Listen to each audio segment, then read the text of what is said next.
What's up, everybody? Welcome back to the East Coast PC channel.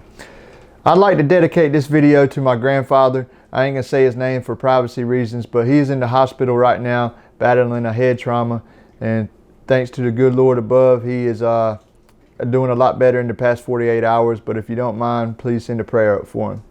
Also, before we get started, if there's any of y'all that ain't subscribed to this channel, please get subscribed. Hit that like button. You don't know how much it helps us out in order to achieve all of our goals in covering all these products and helping so many people with their buying decisions and covering a lot of things that the other tech tubers aren't covering. We need each and every one of y'all, and we appreciate each and every one of y'all. All right, so today we're going to be talking about the current PC part shortage or chip shortage in general. Even car manufacturers are having trouble and having to stop production. We're going to talk about the relaunch of the GTX 1050 Ti that I have right here. I have a brand new one here I bought for emergency use only. The relaunch of the GTX 1660 and the relaunch / continuation of the RTX 2060. Now, these are all past graphics cards generations by now, even the RTX 2060. They have relaunched them, or NVIDIA has continued, and maybe in the case of the 2060, to supply it to board partners, and also started back resupplying 1050 Ti's and 1660s to board partners to try to help combat this shortage. The graphics card shortage is so bad that yes, they have actually started back producing 1050 Ti's that launched, I believe, at the very end of 2016 or the very beginning of 2017. Either way, it's been over 4 years at this point.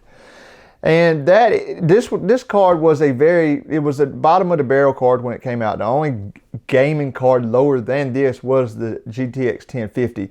And nowadays it struggles to hit 60 FPS even on very low settings in just about every game except for Doom Eternal. It can hold about 60 frames a second. Most other titles you have to go down to 720p.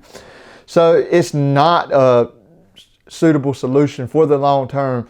But my CPU that I'm currently using in my gaming and editing rig, that is a Intel Core i9-9900KF. Well, the F means that it doesn't have integrated graphics.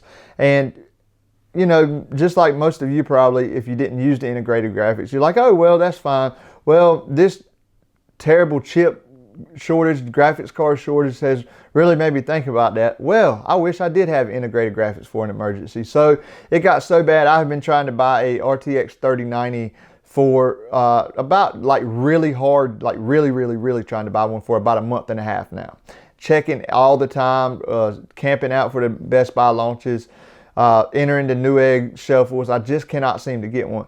So with me doing a lot of video editing and stuff now, I said, well, if this graphics card goes out that I'm currently using, my 2080 Ti, I won't even have a card to display, to output my display. So I bought this card as an emergency card. I can also use it in a customer's computer if I needed to. So it's just good to have a card around for emergencies, especially with me working on computers. Now, if your graphics card goes out, what should each and every one of you do? That's the big question. Well, one of the best options if you're in the high-end market right now that I've seen recently is sometimes they've been having 2080 Ti's for like $1,100-$1,200 I have seen on eBay. They've actually had some pre-owned ones for about $950. Now that's, normally you wouldn't want to pay that much for a pre-owned graphics card from the previous generation, even the flagship. But in this current shortage, that's one of the best options that I have currently seen.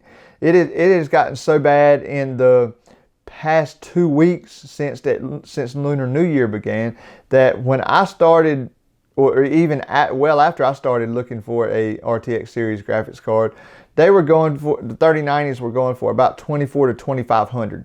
Now they are selling up to $3,500, which is just eye-watering insanity, and it absolutely disgusts me that people are actually doing this. So, some people actually need these cards for work. And anyway, we just wanted to make this video to talk about the current situation, some things that you can do, how you can get some products. One way, this AMD Ryzen 9 5950X I've got right here, I talked about it briefly in a previous video. We're currently waiting on the AMD Asus Dark Hero motherboard to put that in. I actually got that from the Newegg Shuffle. Now I have entered to try to have the options to purchase many graphics cards since then. I haven't got a graphics card yet, but I've only entered for either high-end 3080s or really high-end 3090s. If I'm going to pay that much, I want the card I want, or one of the select cards I want. But I was able to get this 5950X in the Newegg Shuffle on like my third try, and it was actually only the first time that I tried to get the 5950X. I was originally going to try to get the 5900X, but I ended up getting selected for that one, so I was extremely thankful for that, and I took the chance and I purchased that. That has seemed to work for a lot of people. I've been communicating with a lot of people online and seen a lot of people on Twitter that says, thank you, Newegg Shuffle. You know, they've been selected to get their CPU or graphics card. And I know by no means is it a perfect scenario. When they first started doing it, I said, seriously, so now we basically got to enter a lottery to spend $2,200 on a graphics card. I have to be selected to spend over $2,000 of my hard-earned money on a graphics card. Yes, people, that's what this has come to. And it really, really sucks. It's a terrible situation. And hopefully, we're just hoping and praying that get through this. Hopefully the second quarter or second fiscal quarter for a lot of companies, things will start to get better. There has been a lot of 5600Xs and 5800Xs launched lately, but the higher end Ryzen 9 SKUs have still been hard to come by, and the graphics cards in the past 2 to 3 weeks have just been, I mean, you know, a month ago I didn't know how much worse it could get. Well, it's a whole lot worse than it was a month ago. I'm hoping, and I feel like we're about peaking on that. I think when all the factories in China get back to work from their Lunar New Year break, sometimes some factories end up losing sometimes up to a whole month of production, because people that working in factories, sometimes they leave and go back home, and it just takes a long time to get an operation like that back up and going. So hopefully after them factories get back up to work, we will be able to buy graphics cards that we want, including myself. Until then, if you know you can't get one, you can always look for these three cards: the RTX 2060, the GTX 1660, and the GTX 1050 Ti. If one of your graphics cards goes out and you're in a situation like me and don't have integrated graphics, hopefully you can buy one of them cards from Newegg. They have been coming in stock about weekly. One way I knew this one was going to be in stock, if you look at the Newegg Shell Shocker deals and you go all the way to the bottom, it'll show tomorrow's deals. It won't show you how much the prices are going to be, but it had this card in there. And me knowing that they relaunched this series of cards, I said, okay, they must have a batch they're going to put on sale tomorrow. And they did indeed put it on sale. Newegg starts selling their products generally at 3 a.m. Eastern Standard Time in the morning, somewhere around there. And that's the way I was able to get this. Like I said, I'm not putting it in my rig. I mean, it basically would be useless for rendering and doing any tasks like that. But it could get me by if my graphics card went out. So that is one option. I know it's definitely not ideal, but hopefully everybody can figure out something to do to get through this graphics card shortage. And I just wanted to touch base, take this video, and talk about all these things and some things we could do. Hopefully it'll get better soon. But like I said, make sure each and every one of you get subscribed to the channel. We're going to have lots of new videos coming up soon. When the AMD Asus X570 Dark Hero motherboard comes in, we are going to be putting this AMD Ryzen 9 5950X in there. We're going to be using their new headline feature called Asus DOS overclocking. It stands for direct overclock switching.